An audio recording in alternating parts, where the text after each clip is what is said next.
Hey guys, thanks for checking out the video. Today is the day after Christmas, December 26, 2025, and I'm just kind of going over some of the highs and lows over the last year with our aquarium setups. We got into it as a result of going to Myers and randomly getting a couple fish, and from there it's grown into a really fun hobby. Me and Lynn, my wife, have been really invested into it, learning all about the ecosystem and just, how to keep fish alive and, how to enjoy them, how to enjoy the hobby. So these are the 3 tanks I currently have in my plant room upstairs. It's very cold and rainy right now, but it's 73 degrees in here. I keep it nice and warm for the plants, nice and humid as well. On the left at the top is my snail tank where I keep all of my snails, or most of them. I got some really big apple snails in there. I also have some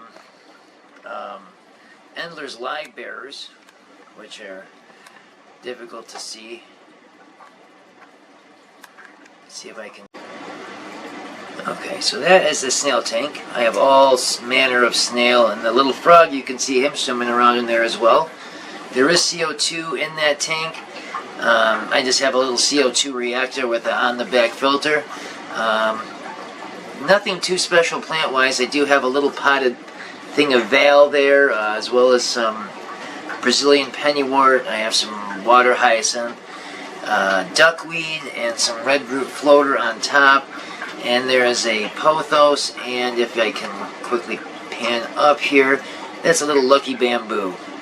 So you can also see the bubble counter in my CO2 reactor there. And next to that we have my little 2-gallon tank that I have my ember tetras in. There's 5 ember tetra in there, and they just kind of hang out and do their thing. I'm also breeding assassin snails and some yellow-orange shrimp that I have in there. So everybody seems to get along, so that's really nice.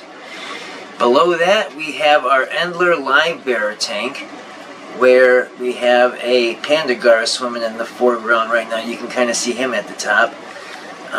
But there are a bunch, 20 or 30 little guppies swimming around in there. You can't really see them now. I'll try to get. And last but not least, I have my little rotating aquarium that has a little heater and a little filter that I made. That's a 7-gallon glass carboy. I just have some minnows, a little baby, well, not a baby now, that beta, and I have a dwarf Mexican crayfish in there as well, which is a blast to watch with its little pincers. Super neat. I wish I had a couple more. I'm not really sure how to breed them, but it seems like it'd be a really fun project. Outside, this tank started as a planted from seed tank. There's 1 or 2 of the original plants still thriving.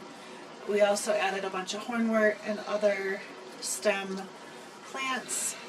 The folks living with our guppies include 1 mystery snail, a number of shrimp. The shrimp came from our other tanks and had turned like that clear kind of color that they go, and we're really excited that they gave us some bright red cherry shrimp. And there is also a pandagara in this tank, and is that everything? I don't remember. I believe so, yeah. I think that's everybody that lives in this tank. The nice thing about these carboys is we put them outside in the summer above our little pond of fish, and they do really well out there. It just keeps it nice and at the right temperature, about 75 to 80 degrees in the summer. And the kids love coming to visit our fish. Yeah, the kids do like walking down the street and seeing them. So some families visit 2 to 3 times a day. Yeah. So that's it for the upstairs. Next time we'll go over everything we have downstairs, because that's a whole different thing. We have 2 10-gallon tanks that are connected with a 2-inch tube so the fish can go back and forth.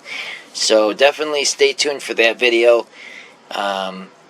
So yeah, Merry Christmas and Happy New Year, and hopefully many more good things to come with the aquarium in 2026.